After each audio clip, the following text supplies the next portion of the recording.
See on UFC, suurim ja vaadatuim sportliku vabavõitluse ehk MMA liiga. Selle tipus on palju teravaid lööke ja teravaid sõnu. Ja see on üks UFC-sse jõudmisest unistavatest Eesti noormeestest. Ma tahan jõuda vabavõitlusest tippu. Tahan jõuda sinna, kuhu pole ükski eestlane ennem jõudnud. Tema nimi on Romet Reilson. Minu hüüdnimi on purustaja. Pärnus elava purustaja teel tippu on aga 2 takistust. Tema kodukandi vastased pole piisavalt teravate löökidega, et purustajale pinget pakkuda. Ja ta ise pole kuigi teravate sõnadega. Romet hakkas võitluskunstidega tegelema 13-aastaselt. Esialgu taiboksiga. Ning juba vähem kui aasta hiljem osales Eesti meistrivõistlustel. Tema vastaseks tuli mitmekordne Eesti meister. Kui ma teada sain, kes vastaseks tuleb, hakkasid jalad verisema, kuid ma astusin enda hirmule vastu. Aga Romet sai hakkama. Ta tõusis vastasele tugevalt peale ja 3. raundiks oli too kurnatud ja hakkas taganema. Nii sai Romet oma esimese meistritiitli. Romet proovis kätt ka teistes võitluskunstides. Klassikalises boksis, kickboksis, jiu-jitsus ning on trenni teinud ka MMA klubis.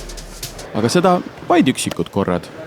Ta igatseb tugevaid vastaseid taiboksis või kickboksis, kellega harjutades saaks ise areneda. Nõnda treenib ta suurem osa ajast üksi. Aga ta saab hakkama. Ma usun, et üksi teeb ma enda treeningutest umbes 95%. Üldiselt on väga vähe koos teiste inimestega. Romet veedab palju aega näiteks Pärnu lasketiirus, kus tegutseb Pärnu taiboksi klubi.